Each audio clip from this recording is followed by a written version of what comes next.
lição de número 11, a intercessão de Jesus pelos discípulos. Vamos ler o texto áureo bem forte, 1, 2, 3. E a vida eterna é esta, que conheçam a Ti só por único Deus, verdadeiro, e a Jesus Cristo, a quem enviaste. João 17, 3, muito bem. E a verdade prática, 1, 2, 3, a oração que Jesus fez ao Pai em favor de si próprio, dos seus discípulos e da sua igreja, ressoa ainda nos dias atuais. Nós vamos estar fazendo a leitura bíblica em classe e vamos já partir para o início da nossa lição. João capítulo 17, do 1 ao 3, e depois do versículo 11 ao versículo 17. Jesus falou estas coisas e, levantando os olhos ao céu, disse: Pai, é chegada a hora, glorifica a teu Filho, para que também o teu Filho te glorifique a ti. Assim como lhe deste poder sobre toda a carne, para que dê a vida eterna a todos quantos lhe deste. E a vida eterna é esta, que conheçam a ti só, por único Deus verdadeiro, e a Jesus Cristo, a quem enviaste. O versículo 11. Eu já não estou mais no mundo, mas eles estão no mundo e eu vou para ti. Pai Santo, guarda em teu nome aqueles que me deste, para que sejam um, assim como nós. Estando eu com eles no mundo, guardava-os em teu nome. Tenho guardado aqueles que tu me deste, e nenhum deles se perdeu, senão o filho da perdição, para que a Escritura se cumprisse. Mas agora vou para ti e digo isto no mundo, para que tenham a minha alegria completa em si mesmos. Dei-lhes a tua palavra, e o mundo os odiou porque não são do mundo, assim como eu não sou do mundo. Não peço que os tires do mundo, mas que os livres do mal. Não são do mundo, como eu do mundo não sou. Santifica-os na verdade. A tua palavra é a verdade. Tome o seu assento nesta manhã, adorando a Jesus. Meus irmãos, nós estamos já na 11ª lição desta revista, onde nós temos aprendido sobre a pessoa de Jesus na perspectiva do apóstolo João, o Evangelho de João. E nós já falamos sobre coisas muito importantes. Hoje, mais uma vez, temos algo especial. Estaremos estudando sobre a intercessão de Jesus pelos seus discípulos. E talvez o irmão e a irmã se pergunte: o que é intercessão? Interceder é orar por alguém, orar apresentando a vida de alguém. Não é orar por si mesmo ou por suas causas, mas é orar por alguém, por outra pessoa, intercedendo por esta vida, pedindo a Deus que abençoe, que intervenha, que alcance aquela pessoa que é o alvo daquela oração. E quando nós olhamos para a vida de Jesus, nós vemos claramente um Jesus que intercedeu. Ele orou, e orou muito. A Bíblia diz que Jesus passava noites orando, e ele ensinou a nós a importância desta vida de interceder. Intercessão, irmãos, não é um ministério. Tem muitas igrejas que colocam por aí o ministério da intercessão. Intercessão é algo que todo crente deve fazer, porque é um chamado de Deus para aqueles que se relacionam com Ele. Orar, ter relacionamento, apresentar as outras vidas, apresentar também sua vida, mas ter esse diálogo com Deus, abençoando aqueles que estão na sua volta e aqueles que precisam. A Bíblia diz que Jó, quando orava pelos seus amigos, Deus mudou o seu cativeiro, seu estado. Então, há poder na intercessão. E hoje nós vamos estar analisando esta intercessão que Jesus faz. Ele ora ao Pai a respeito do propósito que ele tem de cumprir na terra. O propósito de ser morto, ser crucificado, morrer pelos pecados da humanidade, ressuscitar e ascender aos céus, subir aos céus. Mas ele também ora pelos seus discípulos que estavam naquele tempo. E ele também ora pelos discípulos que ainda haveriam de crer. Ele ainda intercede pelos que viriam depois. E hoje nós vamos estar falando, aprendendo, sendo ministrados justamente por esta intercessão que Jesus fez. Antes de nós entrarmos na lição, é importante, meus irmãos, nós entendermos qual é o contexto do capítulo 17 do Evangelho de João. Os irmãos me escutam bem? Amém? Está ouvindo bem aí, né? Glória a Deus. Que aqui o retorno sumiu, aí dá um eco na frente, mas amém, vai dar certo. Tá bom? Irmãos, o capítulo 17, por lógica, ele vem depois do 16. E os irmãos lembram que no capítulo 16, Jesus estava falando sobre a promessa do Espírito Santo, o Consolador que viria e estaria com eles. E nós falamos isso na lição passada. Então Jesus agora ele está em uma espécie de sequência no seu ensino, no seu diálogo, na sua pregação.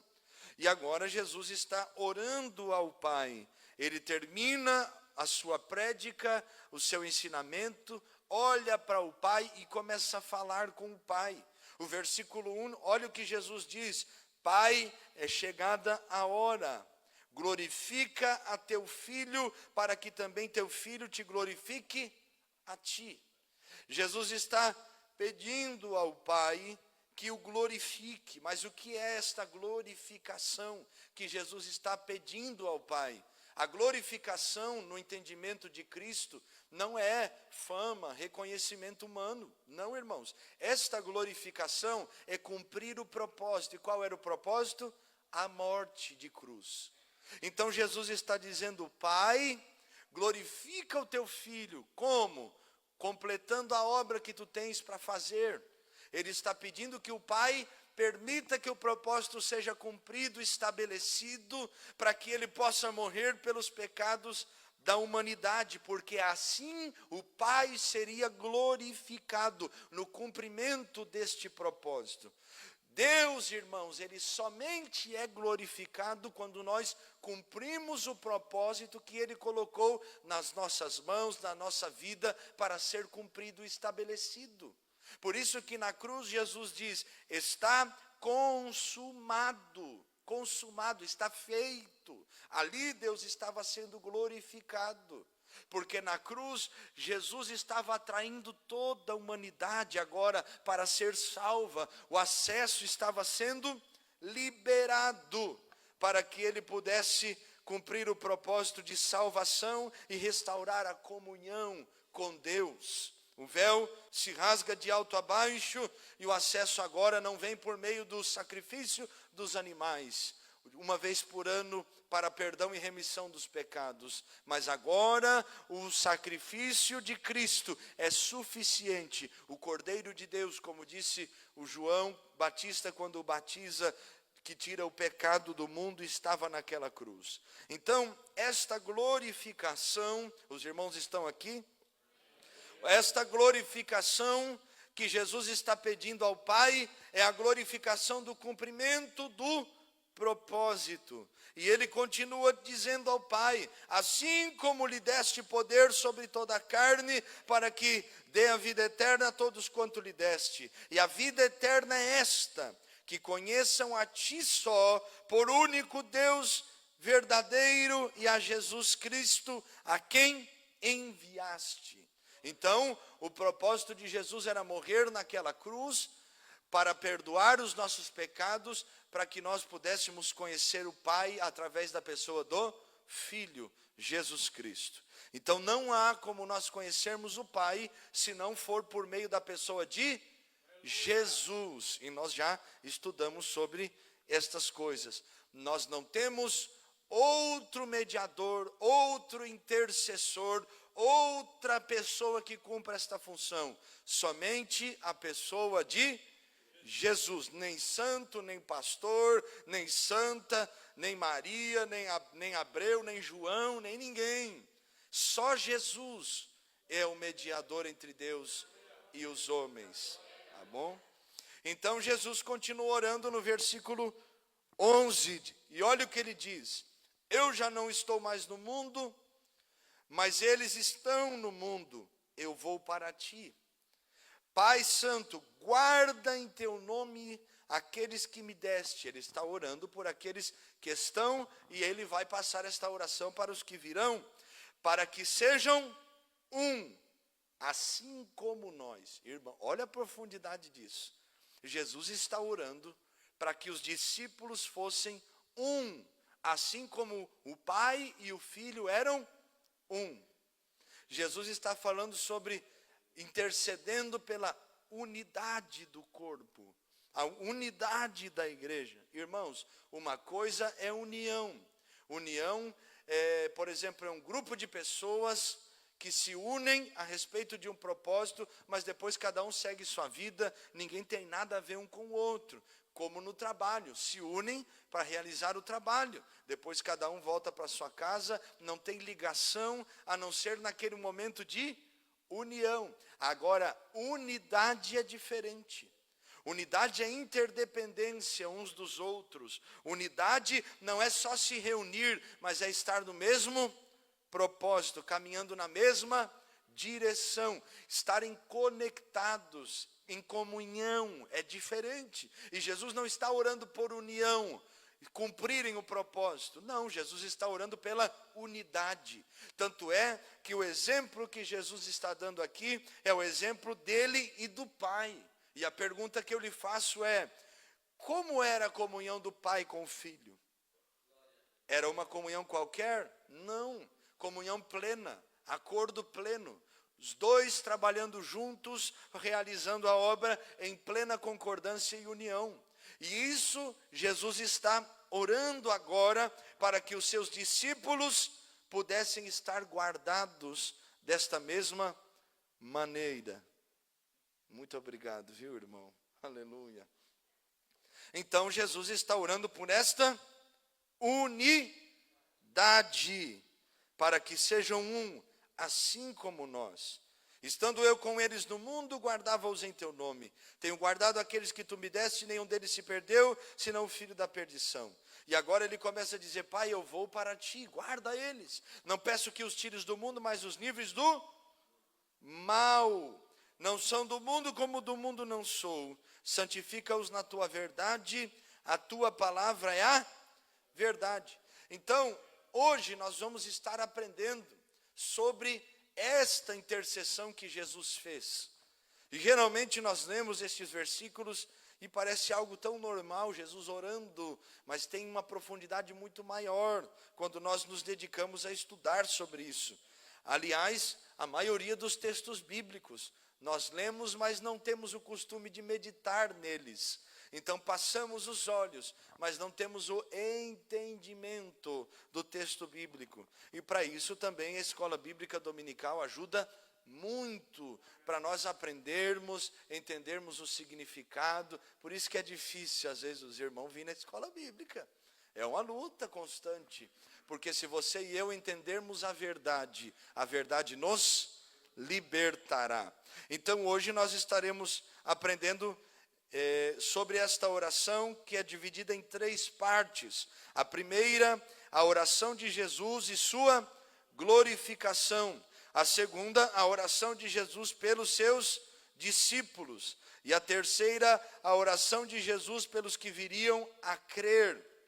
E eu creio que nós seremos abençoados. Então, tópico primeiro, ponto 1, a oração de Jesus e sua glorificação.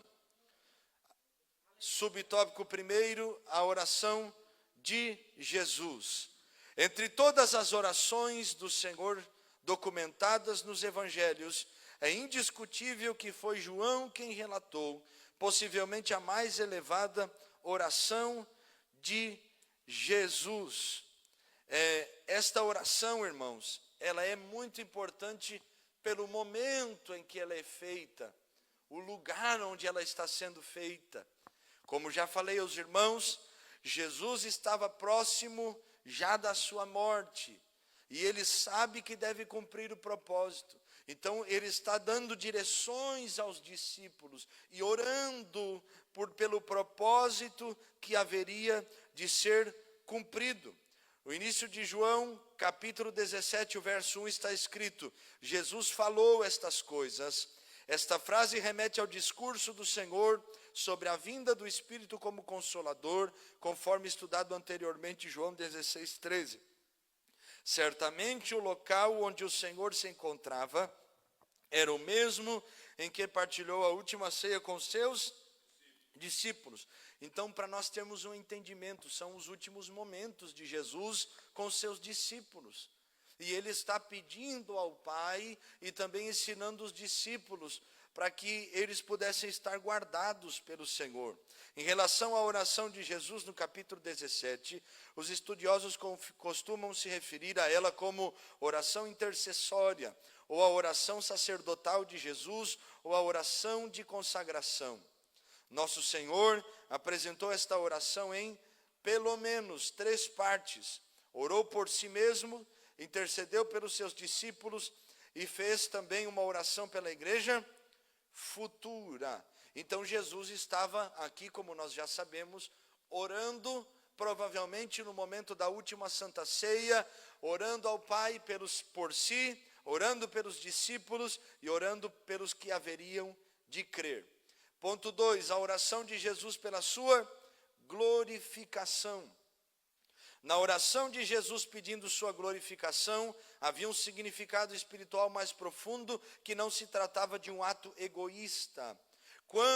Como já abordamos, ele estava plenamente ciente do seu ministério, portanto, da finalidade de sua missão na terra.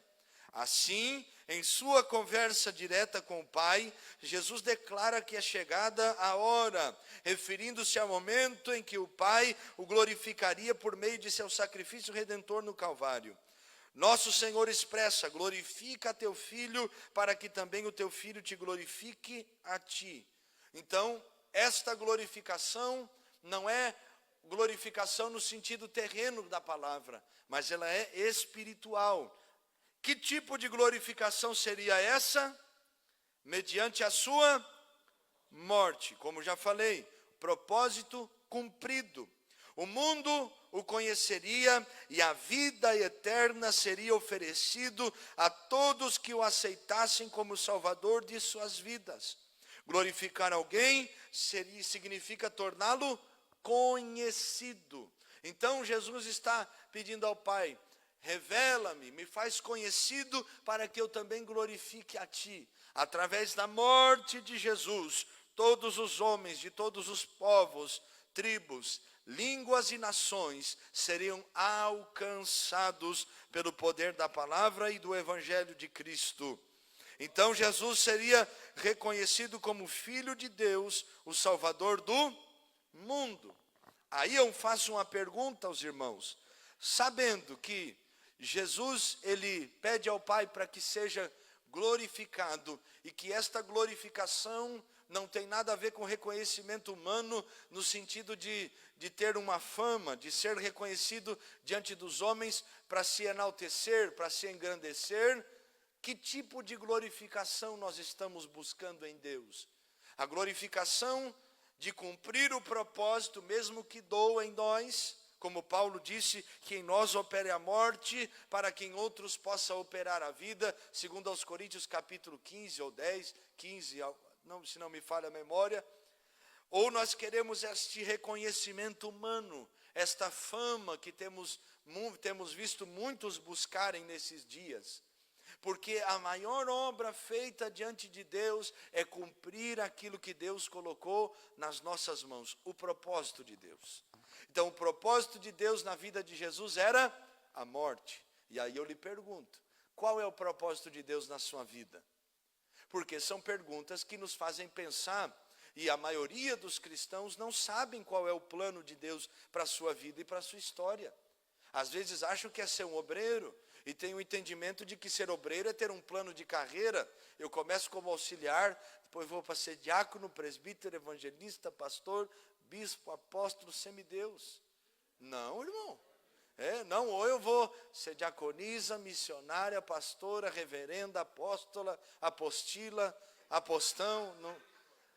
Então, muitos têm um entendimento errado. Qual é o plano de Deus, irmãos, para a sua vida e para a minha vida? Não falo do plano geral de salvação, mas do propósito específico. Por que Deus chamou a irmã Viviane? Qual é o propósito de Deus na vida da irmã Viviane?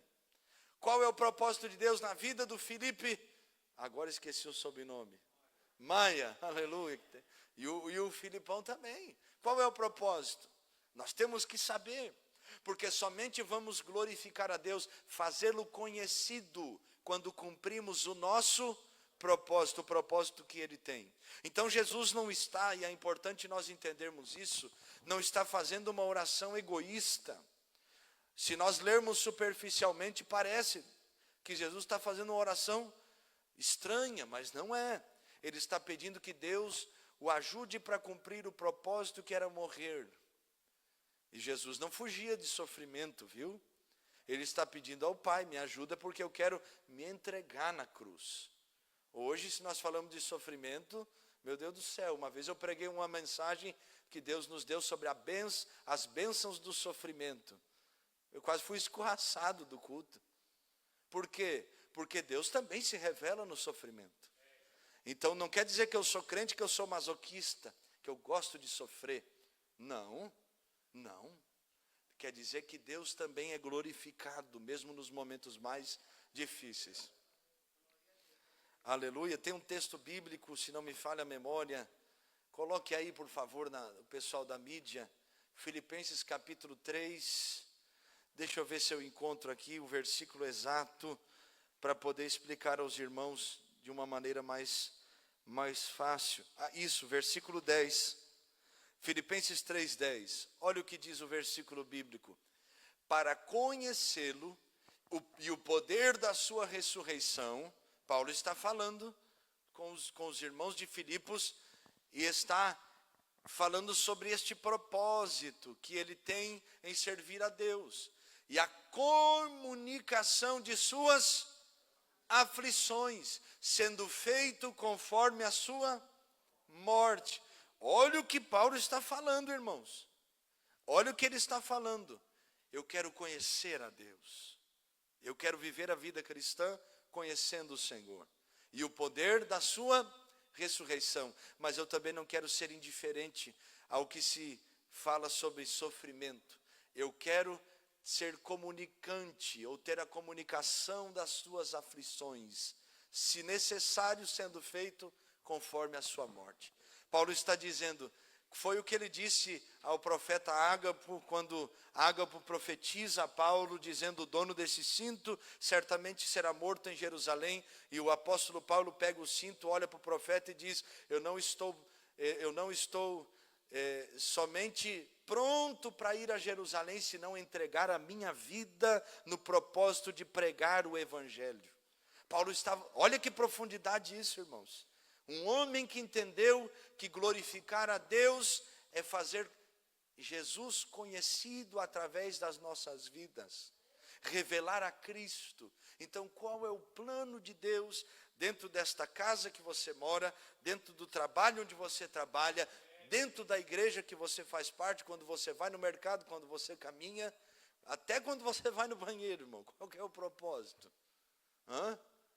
Quando você está nas coisas mais, como diz no espanhol, sencillas, mais simples da sua história.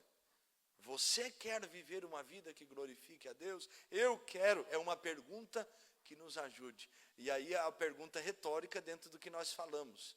E se sofrer, vai continuar querendo o propósito de Deus ou vai recuar? Porque os discípulos, quando estão ouvindo essas palavras, se assombram. A primeiro momento eles vão fugir. quando Jesus é preso. Só depois do encontro com o Cristo ressurreto, eles vão entender o propósito que Deus queria e que Deus desejaria se revelar ao mundo através da morte e da ressurreição. Então, a glorificação de Jesus, que Jesus está orando ao Pai, é: Pai, me ajude a cumprir o propósito. Eu quero morrer e glorificar o teu nome. Aleluia. Ninguém vai fazer essa oração hoje de manhã aqui. Senhor, eu quero morrer para glorificar o teu nome. Hoje nós não morremos em função do evangelho aqui em Portugal, pelo menos ainda não. Mas nossa morte é para o eu, nossa morte é para o mundo, para as nossas vontades, para que Cristo seja revelado e glorificado. Então, ele também está no ponto 3 falando sobre a mesma glória com o Pai. No versículo 5 está escrito: e agora glorifica-me tu, ó Pai, junto de ti mesmo, com aquela glória que tinha contigo antes que o mundo existisse. Jesus aqui também não está fazendo uma oração egoísta, mas está se referindo à sua natureza divina, sobre a sua divindade. Nosso Senhor, deixa eu ver, essa referência a glória se relaciona à divindade do nosso Senhor como verbo vivo antes da sua encarnação. Os irmãos estão acompanhando aí? Na realidade, o que Jesus solicita é a glorificação mútua entre o Filho e o Pai. Somente nosso Senhor, o Filho de Deus, poderia fazer tal pedido por essa glorificação, uma honra que ele possuía antes que o mundo existisse. Essa declaração evidencia a divindade de Jesus ao revelá-lo como um com o Pai. E esta foi a acusação dos judeus contra Jesus. Qual era? Ele quer se fazer como Deus, mas eles não entenderam o propósito espiritual, e até hoje tem muita briga, discussão teológica, muita coisa aí a respeito disso, mas nós que aceitamos Jesus e temos o entendimento do Evangelho, da Palavra de Deus, nós sabemos o que Jesus estava dizendo. A Trindade Santa, o mistério do Pai, do Filho e do Espírito, e a maneira como Cristo se revelou ao mundo, morrendo no nosso lugar, abrindo a porta de acesso ao Pai. Assim, com base nesta igualdade com o Pai, o pecador que confessa e se arrepende de seus pecados e os deixa, recebe a vida eterna e conhece pela fé o único Deus verdadeiro e a Jesus Cristo, quem enviaste. Por isso que há, meus irmãos, um problema muito grande em alguns lugares quando você fala sobre Jesus. Se você ir a Jerusalém e começar a falar sobre Jesus, no sentido de que Jesus é o Messias, o Salvador, você vai arrumar um problema muito grande. Porque eles não creem. Eu vi um vídeo de uma mulher anunciando Jesus em Jerusalém, e os judeus começam a bater nela, cuspir nela, ofendê-la, e aí começa tudo. Vai na Índia pregar sobre Jesus. São milhões de deuses, mas fale sobre Jesus. É um problema. Vá na Coreia do Norte, fale sobre Jesus. Problema. Países africanos, a janela 10x40. Pode falar de tudo que é coisa, mas quando fala o nome Jesus, incomoda, mexe. Parece que é um crime falar sobre Jesus, porque este nome tem poder. Aleluia, aleluia.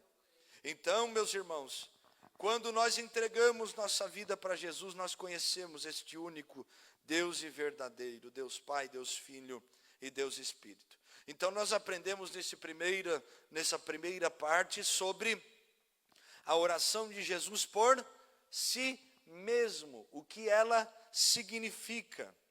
Agora na segunda parte, tópico de número 2, a oração de Jesus pelos seus discípulos. Então Jesus ora por si e agora ele começa a orar pelos discípulos. Nos versículos 4 a 8, exceto o versículo 5, Jesus ora como se estivesse apresentando um relato ao Pai sobre tudo que realizou durante o seu ministério na terra. No versículo 6, ele intercede pelos seus discípulos e pela unidade entre eles, uma vez que seriam os responsáveis por continuar a obra que Jesus havia iniciado. Para o Pai, o nosso Senhor se refere aos discípulos como homens que do mundo me deste. Então, duas coisas aqui nós podemos destacar, meus irmãos. A primeira é, Jesus está orando pela... Você acabou de ouvir, acabou de ler. Não. Dos discípulos ele está orando pelo quê? Não. Está orando pela unidade. Que sejam um. Está vendo? Tem que acompanhar para entender. Ele está pedindo que os discípulos sejam um. Assim como ele e o Pai são um. Olha por que Jesus está orando pela unidade. Porque na unidade da igreja, o Pai seria glorificado. Na unidade dos discípulos, o Filho seria revelado. Porque na unidade daqueles que servem a Deus, o mundo vê Cristo em nós. Por que é tão difícil a igreja ser unida? Não no sentido de união, mas de unidade. Porque ajuntar pessoas e nós estarmos aqui, por exemplo, precisamos, fazer um dia de mutirão na igreja para limpar e organizar. Unir no sentido de união, sem ter conectividade, mas cumprir um propósito, nós conseguimos facilmente. Agora, unidade é algo muito complicado, porque nenhum de nós estamos dispostos, ou pelo menos a grande parte dos irmãos e irmãs da face dessa terra, não estão dispostos a abrirem mão, às vezes de uma mania, de um costume. Irmão, eu já vi briga em igreja, que as irmãs começaram a brigar por causa do jeito que a outra estava esfregando o chão. Que uma queria forçar a outra a esfregar do seu jeito. Eu digo, sangue de Jesus, nem vou entrar nisso aí, senão vamos amarrar as duas hoje, em nome de Jesus. É uma coisa que é difícil, só que se nós não tivermos esta unidade, que é um desafio, nós não glorificamos o Pai. Nós não exaltamos o Pai. O Filho ou o propósito divino, a mensagem do Evangelho, ela não é vista, não é revelada ao mundo se nós não tivermos esta unidade. Aleluia ou não aleluia? A segunda coisa que Jesus, depois eu vou entrar mais a fundo sobre isso, mas a primeira coisa que Jesus está fazendo aqui é orando pela unidade. E a segunda olha o que ele diz no versículo 6, homens que do mundo me deste. Jesus está revelando a propriedade que é de Deus. Ele está dizendo, Senhor, foi o Senhor que me deu, irmão. Olha que coisa profunda.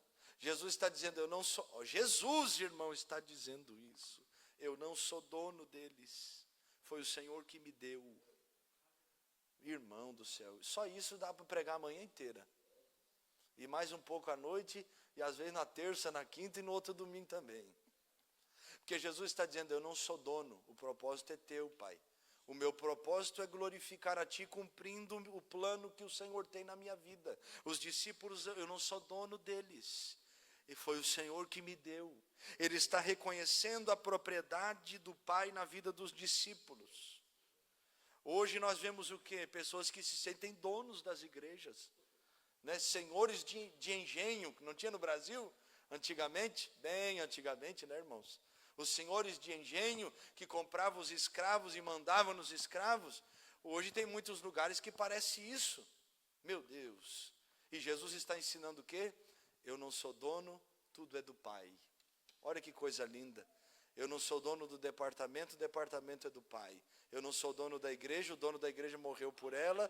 Nesse então Jesus não havia morrido, mas ele está dizendo, eu não sou dono dos discípulos. Eles me seguem porque eu revelo o teu propósito. Eles me seguem porque eu quero glorificar a Ti. Eles me seguem, mas eles são teus. Que Deus nos dê esse coração, irmãos, em nome de Jesus. O Redentor revela que seus discípulos pertenciam ao Pai e que este os entregou a Ele. Eram teus e tu me deste e guardaram a tua palavra. Ao longo de quase 4 anos, 3 anos e meio, aproximadamente, Jesus investiu nesses homens que se mostraram fiéis, prontos para prosseguir com a missão de evangelização. Então Jesus tem uma preocupação e ele está orando pelos seus discípulos agora a respeito disso, porque Jesus sabia que morreria e que ascenderia aos céus, mas o propósito divino continuaria, e quem daria continuidade a esta missão? Precisava-se que a obra continuasse, porque esta palavra, a mensagem do Evangelho, deveria ser anunciada. Quem seriam os homens qualificados para pregar este Evangelho? Homens que se mostraram fiéis. Está escrito aqui na lição, não acabamos de ler. Bem aqui no finalzinho, ó. Jesus investiu nesses homens que se mostraram fiéis. Fiéis. É interessante, e nós vamos ver isso daqui a pouquinho, mas já vou aproveitar o tempo que já está curto, já vou aproveitar e falar sobre isso. É interessante, o ponto 2 também vai revelar isso, que a Bíblia não esconde as limitações desses discípulos, mas revela que mesmo com dificuldades, eles continuaram a missão. Uns vão negar, outros vão abandonar, um vai trair, o que traiu vai tirar a sua vida. Ele poderia ter recebido perdão, e nós não cremos que Judas estava predestinado a passar por aquilo, mas que o diabo entrou no seu coração e a vaga estava aberta e ele se colocou na vaga. Os irmãos entendem? Estava lá, tinha uma profecia, mas o diabo entrou, ele deu lugar para o diabo. Nós falamos um pouquinho na reunião de obreiros sobre isso aqui. Então, agora, esses discípulos que vão continuar, eles têm o desafio de cumprir, de levar esta obra. Depois do encontro com Cristo ressurreto, onde eles recebem o sopro, que não é uma doutrina, e nós falamos isso aqui, lição passada, eles vão ser cheios do Espírito Santo, e em Atos capítulo 2, eles vão receber o revestimento do Espírito Santo. E aí eles vão entender a mensagem do Evangelho. Lembra dos discípulos de Lucas capítulo, eu creio que é 19, por aí, eu creio que é 19, os discípulos do caminho de Emaús, quando eles vão, eu não sei se é 19, mas está na Bíblia, viu?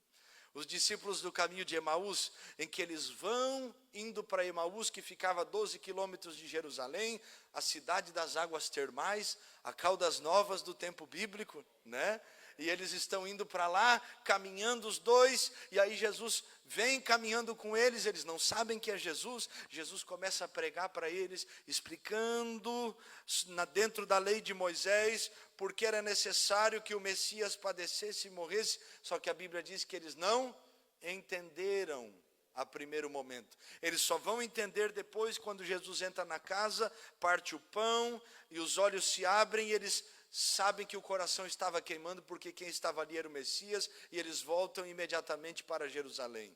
Então, eles não entenderam a primeiro momento, mas depois eles vão entender este propósito, e eles vão pregar este Evangelho, dar continuidade a esta obra. Mas este Evangelho não poderia ser pregado de qualquer maneira. Duas coisas importantes: revestidos pelo Espírito Santo, mas dando testemunho do Evangelho. Porque se o Evangelho não fosse pregado sem as palavras em primeiro lugar, mas com a maneira de viver, o Evangelho não teria credibilidade. E esse é um problema que nós temos hoje, porque muitos estão pregando maravilhosamente bem, absurdamente bem, orando, e às vezes ora e os milagres acontecem essas coisas, os dons são dados de maneira irrevogável, sem arrependimento, só que Deus vai pedir conta deles depois. O que fizemos? A quem glorificamos? Para o que usamos aquilo que recebemos de graça? Cobrando para fazer isso. Não é que eu conheço gente que para fazer uma oração é R$500. Irmão, misericórdia. É umas coisas, né? Então esses discípulos, eles precisavam ser revestidos do Espírito Santo e dar testemunho. A pergunta que eu faço a nós: somos revestidos do Espírito Santo? Damos testemunho da palavra de Deus? Com todo respeito, mas Para muitos de nós, vir a um culto é um peso. Para muitos de nós, aprender das coisas de Deus custa. Perdemos o prazer de estar na casa de Deus, o prazer de servir a Jesus. E a pergunta que fica, um ponto de interrogação gigante nos nossos corações é: se sinto isso, será que sou revestido do Espírito Santo? Sabendo que pessoas às vezes que querem tirar as suas vidas em um desespero, em uma busca incessante de alguma coisa que o cure, entra na igreja, mas ninguém dá um abraço nela na hora de recebê-la. Ninguém estende a mão para ela, ou às vezes está na porta, mas vira as costas, não tem aquela alegria de receber alguém. Somos revestidos do Espírito Santo quando o Espírito Santo se entristece com as mentiras que saem das nossas bocas, com as conversas que nós falamos aqui na terça-feira, as palavras que eram para ser de bênçãos e são de maldição, que saem dos nossos lábios. Por isso, muitos lugares já não se pode pregar o Evangelho, porque se perdeu o crédito. Agora, Deus quer uma nova reforma. A reforma daqueles que querem viver o Evangelho, que não colocam as experiências pessoais acima da palavra de Deus, porque sabem que a palavra está acima do que eu penso. E aí só um pouquinho, tá, irmã? Agora Deus quer trazer este revestimento para nós e nos despertar das nossas comodidades, para que este Evangelho seja também anunciado de forma que o mundo possa olhar para nós e ver a unidade. O Pai é glorificado e o Filho está sendo revelado. Então, meus irmãos, os discípulos, eles vão receber a palavra. No versículo 6, Jesus referiu-se ao Pai, afirmando que os seus discípulos mantiveram a mensagem recebida e guardaram a tua palavra. Coisa linda é nós olharmos para Jesus e sabermos que Jesus ensinou a palavra do Pai. Jesus não ensinou uma doutrina diferente do que a doutrina que o Pai o havia comissionado a ensinar. Infelizmente, tem muita gente ensinando doutrinas pessoais. O que a Bíblia diz, que nos últimos dias os homens seriam amantes de si mesmos, buscando ensinadores segundo suas concupiscências, o desejo desenfreado do seu coração. Então Jesus não está preocupado a não ser em cumprir o propósito que Deus o enviou a fazer, ensinar a mensagem que Deus o enviou para ensinar. Por isso que Jesus diz: a minha comida é fazer a vontade daquele que me enviou.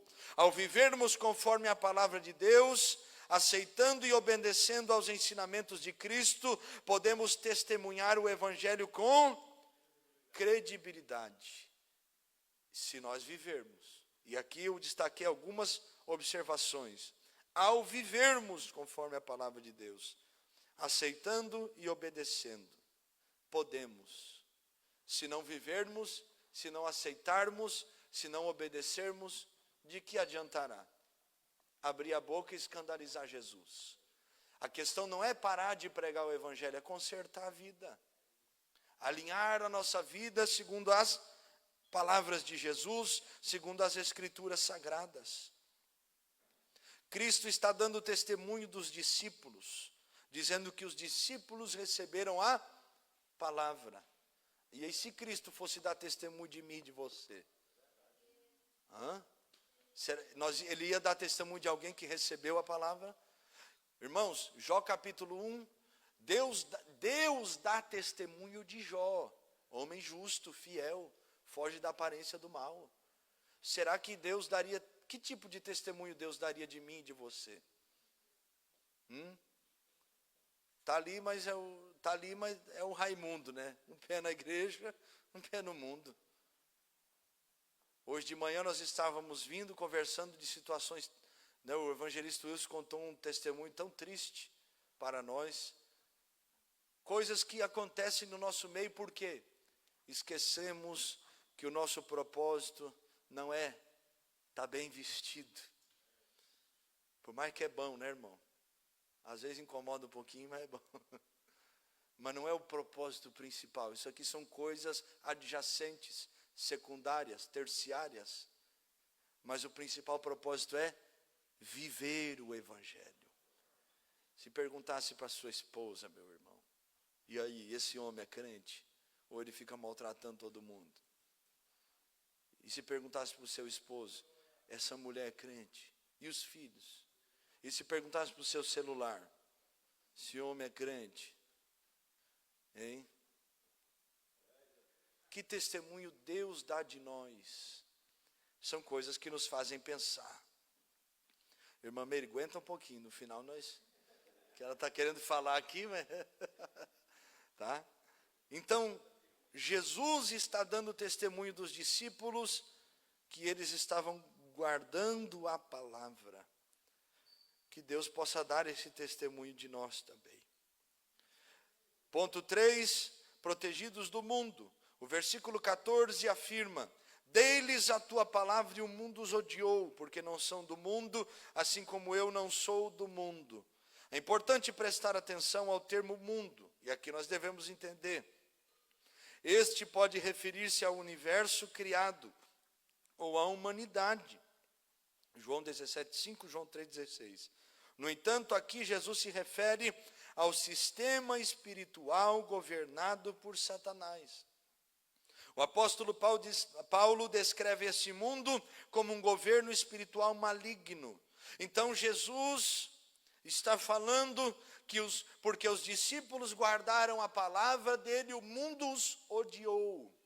Irmãos, este mundo então é o sistema espiritual governado pelo diabo. Nós devemos viver a vida buscando a aprovação desse sistema espiritual governado pelo diabo, ou vivendo a vida cristã buscando viver debaixo da aprovação de Deus e das Escrituras. Porque nós temos que andar contramão a este sistema, e não a favor dele. Então quem tem que aprovar a minha vida? É Deus. É o testemunho das Escrituras, que Jesus disse que nem ele nos julgaria, João capítulo 14, mas a palavra que ele pregou para nós, ou seja, a palavra de Deus, ela nos julgaria. Então nós temos que viver essa vida buscando aprovação na palavra, aprovação bíblica. Eu sou, tem uma igreja famosa que tem essa declaração, eu sou o que a Bíblia diz que eu sou, eu tenho o que a Bíblia diz que eu tenho. E aí eles têm outras declarações, mas essa é uma das mais conhecidas. Por quê? Porque o que eu preciso saber, o que eu preciso viver, quem eu preciso ser, está tudo aqui, relacionado às Escrituras. Leis foram tiradas das Escrituras, a psicologia usa aquilo que é das Escrituras no seu cerne, às vezes sem admitir, mas usa. A medicina usa as Escrituras, os códigos de ética e moral são tirados das Escrituras, e os crentes não querem ler as Escrituras. Então, as leis, a justiça. Então, irmãos, nós temos que entender que a nossa vida deve ser uma vida que ande contramão desse sistema. E aí, coisa triste é quando nós olhamos para a igreja e percebemos que esse sistema maligno entra na igreja. Queremos os melhores lugares, os melhores aplausos, as melhores oportunidades, os melhores destaques. Queremos que o nosso nome seja lembrado. E esquecemos que o homem mais santo que já andou nessa terra estava dizendo: Pai, eu quero glorificar o teu nome. Mas não é no altar, não, é lá na cruz. Não é recebendo o aplauso, não, é na cruz. Nós não podemos viver a vida sobre esta influência. As manipulações, os jogos, irmãos lutando contra irmãos, o sistema do mundo invadindo corações, tomando lugares inteiros. Eu já fui pregar em lugares que tinha que parar de pregar e perguntar para os irmãos o que estava acontecendo, porque 2 obreiros começavam a discutir em cima do altar. É o sistema do mundo. E às vezes está tudo aparentemente bem, mas as conversas, os jogos, as artimanhas, a influência maligna tomando corações. E quem sofre? A igreja, o corpo, o organismo. Porque nós não entendemos o que é unidade. Porque Cristo não é glorificado no meio de nós. Mas o dia que nós entendermos isso, o diabo não terá lugar no meio da igreja. A igreja que não tem unidade não cumpre o seu propósito em Deus. O meu nível de unidade na igreja revela meu comprometimento com Cristo, pois não há como ser um cristão sozinho. Jesus está orando e pedindo que eles sejam um, como eu e o Pai somos um. Meu Deus. Terceiro tópico desta lição, para nós terminarmos. Jesus ora por si, nós aprendemos já. Ele ora pelos seus discípulos e agora ele está orando pelos que viriam a crer. E aqui ele está orando pela unidade da igreja. Nessa terceira parte de sua súplica, Jesus pediu pela unidade da igreja. Mais do que uma unidade de natureza eclesiástica ou orgânica, Jesus intercedeu pela harmonia espiritual do seu povo. Igreja é o lugar onde nós nos levantamos para Deus, ou pelo menos deve ser o lugar. Igreja não é campo de batalha, é hospital. Igreja não é ringue de luta, meu irmão. Igreja é o lugar onde nós nos reunimos, cheio de falhas, às vezes pecados que precisam ser tratados, situações irresolvíveis da nossa história, que não podemos resolvê-las. Mas aqui Deus começa a trabalhar conosco, amadurece nossa fé, nos forja, nos forma para o propósito que Ele tem. Igreja é lugar onde você sai entristecido, você entra entristecido, mas você sai agora não entristecido pelo que está vivendo, mas em paz com Deus, mesmo entristecido pela maneira como vive, longe de Deus. Aqui é o lugar onde o evangelho é pregado e os corações devem ser alcançados. E o que prepara o ambiente para que o evangelho seja pregado? A unidade do corpo. E Jesus está intercedendo. Lembra do Salmo 133? Olha o que diz: quão bom e quão suave é que os irmãos vivam em união. Porque a unidade da igreja glorifica Cristo, mas a desunidade dela, a desunião dela, envergonha o nome de Cristo. Porque se estas coisas existem no meio de nós, é porque o evangelho não tem efeito em nós. O remédio não produz mais cura.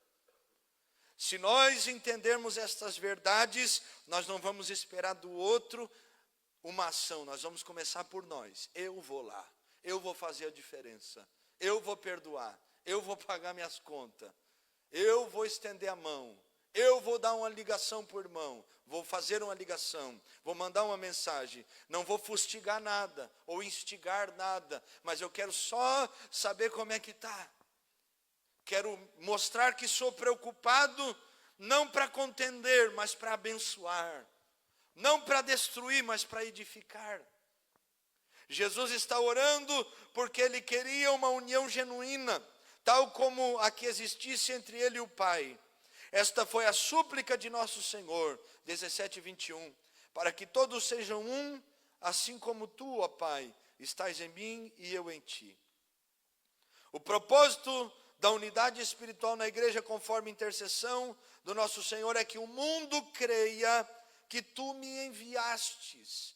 Então Jesus está relacionando a unidade do corpo, a unidade dos seus discípulos, com a credibilidade da mensagem.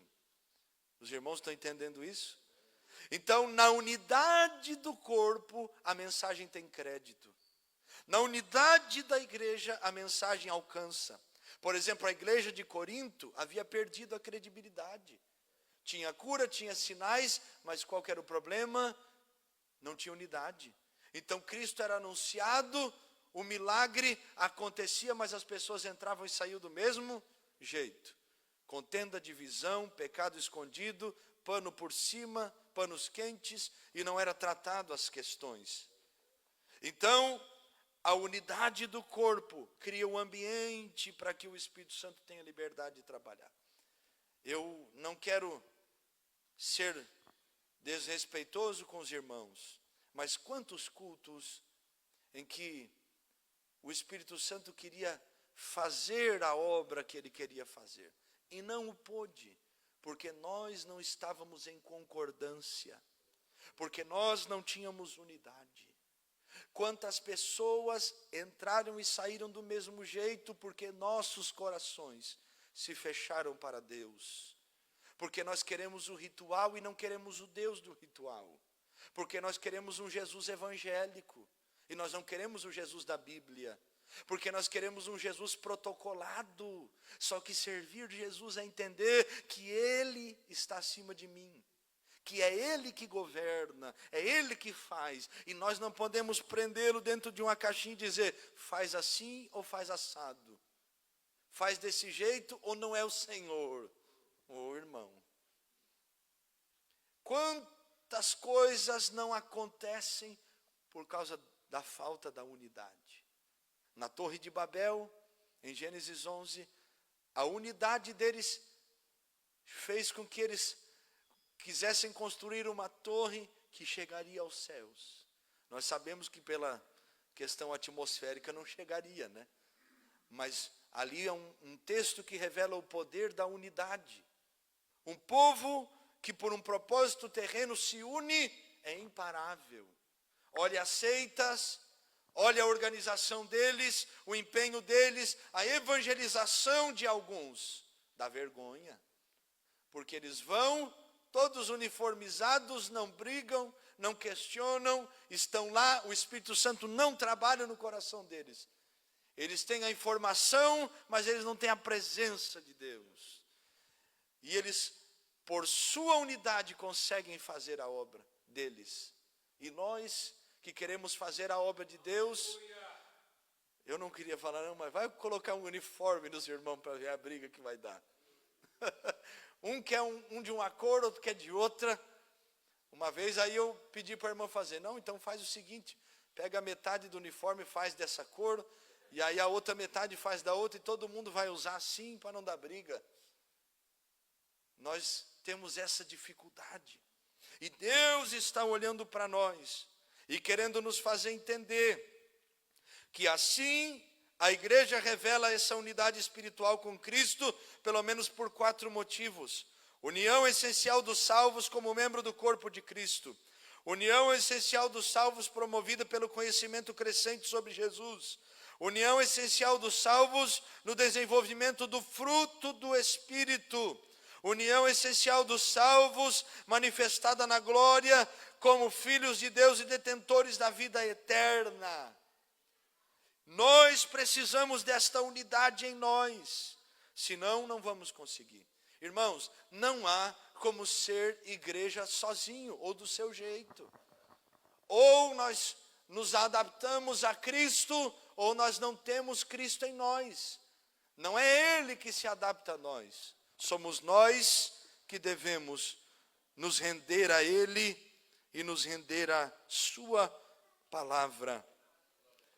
Terceiro lugar, terceiro ponto, a oração por encorajamento à unidade. Em João 17, 21 e 22, o nosso Senhor roga para que os discípulos sejam incentivados a manter a unidade com Ele. A crença em Cristo como único e suficiente Salvador é a principal razão da unidade cristã, de modo que os discípulos sejam encorajados a promover esse testemunho no mundo. Assim, sem essa unidade de fé, o testemunho perde completamente a sua credibilidade. A unidade da igreja, ou seu nível de unidade, revela o nível de maturidade espiritual que há no meio do povo. Sim, a maturidade que tem comunhão, que sabe perdoar, suportar, amar, levar as cargas uns dos outros. Então, irmãos, como está a minha unidade? Como é que está o meu coração a respeito disso? Ou quando é o departamento do outro irmão, eu não ajudo. Eu critico, eu viro as costas.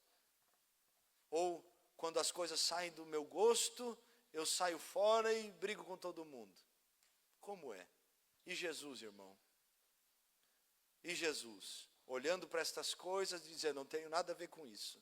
Só revela um coração que não entendeu o propósito de Deus. Sua vida pode ser cura para alguém. Sua vida pode ser edificação para alguém.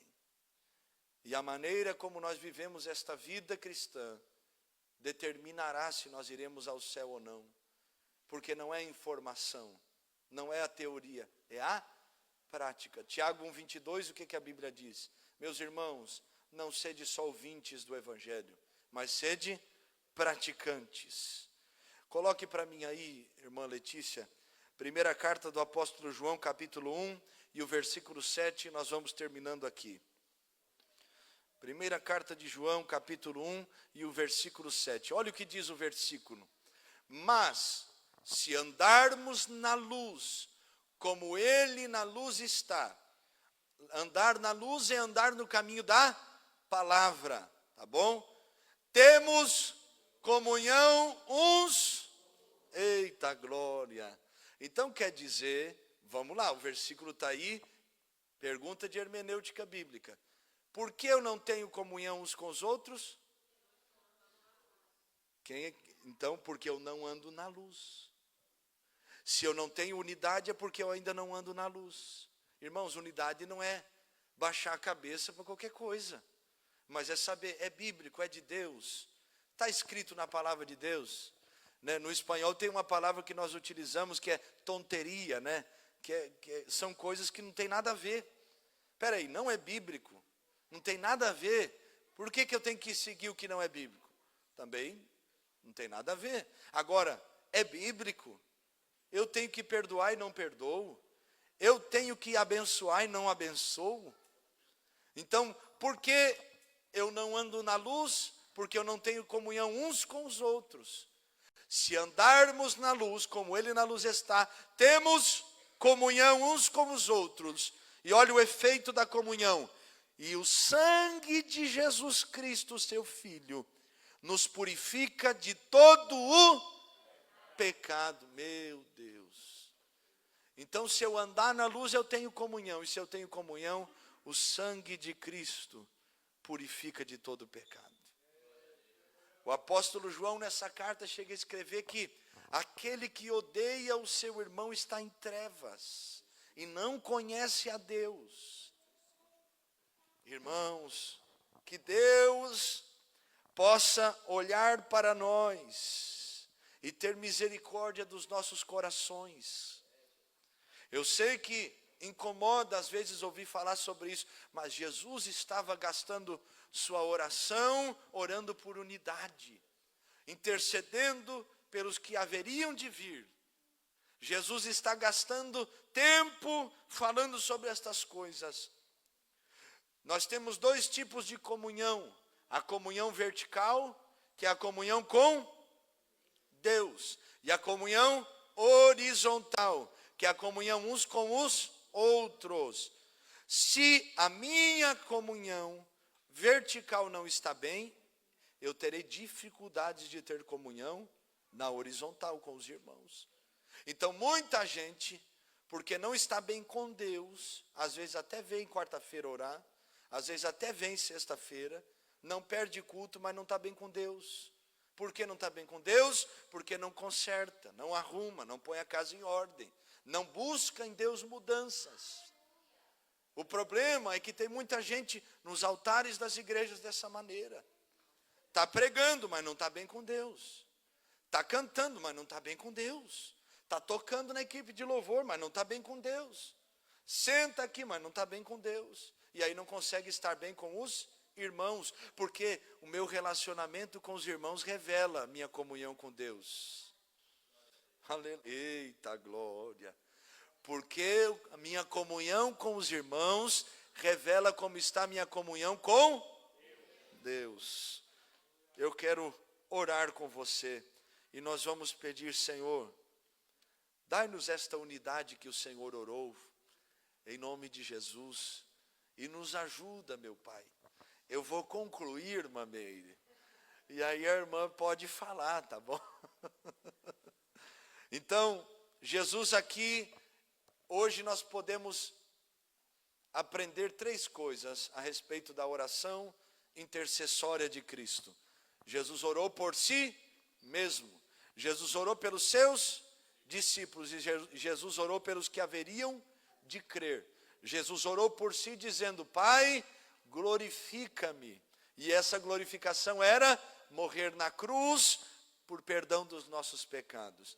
Jesus ora pelos discípulos e pede que Deus os faça unidos, assim como Ele e o Pai eram unidos, e que o Senhor os livrasse do mal.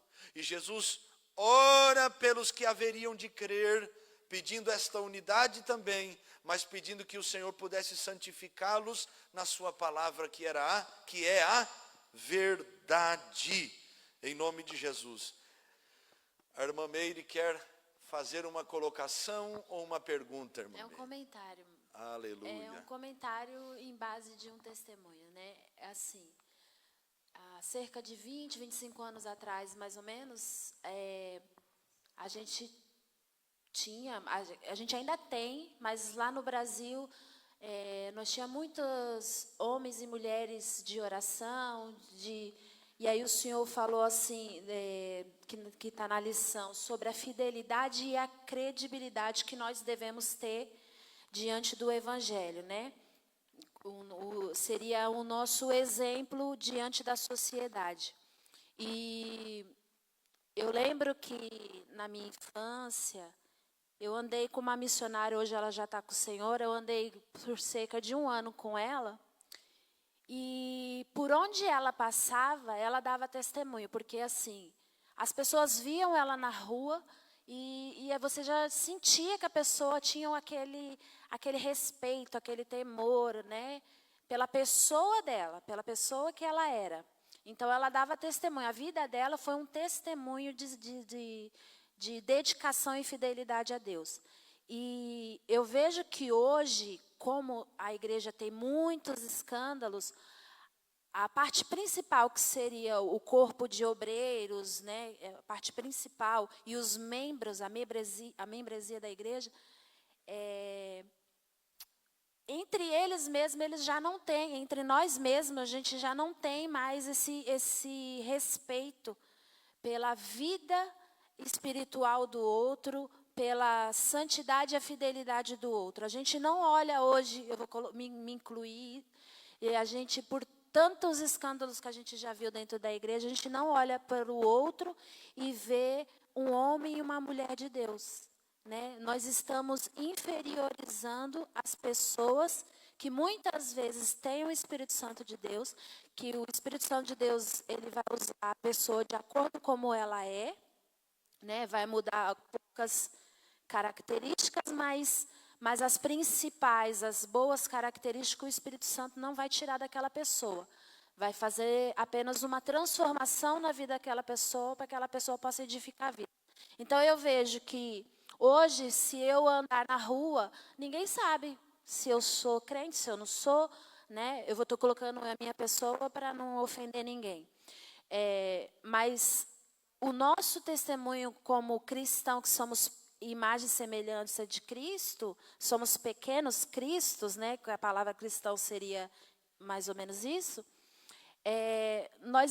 As pessoas que nos veem lá fora e até aqui dentro não nos enxergam como estivesse vendo ao próprio Cristo. Por quê? Por falta da nossa fidelidade, do nosso temor, da nossa compreensão das coisas de Deus. Às vezes aqui nos portamos de uma maneira, mas quando sentamos numa mesa para lanchar, para almoçar, para fazer qualquer coisa, dialogar com o outro, falamos coisas que não deveríamos falar. É onde que O senhor falou aí, que eu até fiz esse comentário com o meu pai ontem, eu falei, primeiro eu tenho que consertar o teto da minha casa, para depois ir ajudar no telhado do irmão, né? Não devemos, igual o senhor falou, às vezes a pessoa faz tudo dentro da igreja, mas ela não está bem com Deus. Então, isso não vai resolver em nada, não vai dar fruto nenhum.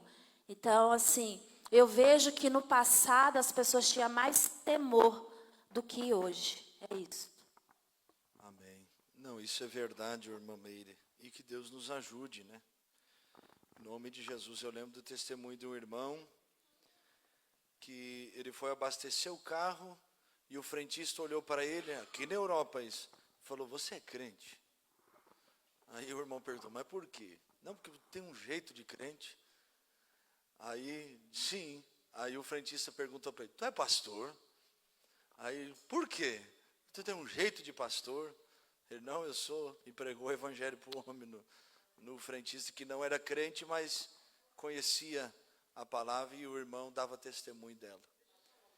Que Deus nos ajude. Sim, mas não vai muito longe, não. Tá bem? Cadê o microfone para a irmã? Está aqui. Isso. Irmã Marilza quer falar também, em nome de Jesus. O meu filho não está na igreja, né? Mora lá em São Paulo, lá. Ele trabalhava numa empresa e um colega dele chegou nele e falou assim, você é diferente. Mas ele não estava na igreja. Você é diferente, você tem alguma coisa diferente. Ele falou, eu? Ele falou, você é diferente de todo mundo. Eu vejo, você tem uma luz. Por quê? Ele falou, meus pais são crentes. Então, a nossa luz também reflete nos nossos, né? Porque a gente está, assim, sempre orando ao Senhor e pedindo a eles. Então, eles acharam que ele era diferente, não era igual aos outros. E perguntou o que era. Ele deu testemunho, né? Nosso. Falou que é porque meus pais são crentes. Aí ele falou, então é isso. Então é isso porque você é diferente. Era só isso. Amém. Glória a Deus. Então, qual é o nosso desafio, irmãos? Darmos testemunho da palavra de Deus. Em nome de Jesus. Em nome de Jesus. E vamos orando por ele. Em nome de Jesus. Mas todo momento em que nós damos testemunho da palavra de Deus, Deus é glorificado. Isso faz a diferença. Nós vamos orar agora, sentadinhos mesmo, e vamos pedir a Deus, que Deus nos dê essa graça, meus irmãos, de nós glorificarmos a Deus na nossa unidade e darmos testemunho do Evangelho. Quem vai orar comigo agora? Amém? Feche os seus olhos então. Pai, nós oramos, clamamos Tua misericórdia, a Tua graça e a Tua virtude. Estende a Tua mão sobre nós. Nesta manhã nós aprendemos sobre a oração intercessória que o Senhor fez, rogando pela unidade dos discípulos. E nós pedimos, Espírito Santo, nos ajude a ter esta unidade, nos ajude a glorificarmos a Cristo dentro da comunhão com a igreja, da igreja com a igreja, mas também vivendo a palavra dentro e fora. Nos dê esta graça, ó Deus, perdoa as nossas falhas, perdoa as nossas faltas, perdoe as omissões, tenha misericórdia das nossas vidas. É o que nós pedimos, ó Deus, em o nome de Jesus, a Tua graça para vivermos o Evangelho. Assim pedimos, em o nome de Jesus. Amém e amém.